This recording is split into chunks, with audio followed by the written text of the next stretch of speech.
We divide 279 by 5 in long division method. 5 times 5 is 25. On subtracting we get 2. So now we put down this 9 and it is 29.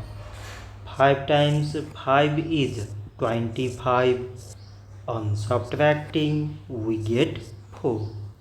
So now we have no any other number to put it down.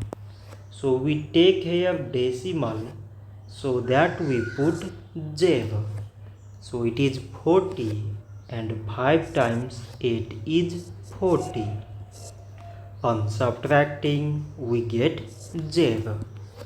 So 279 divided by 5 is 55.8.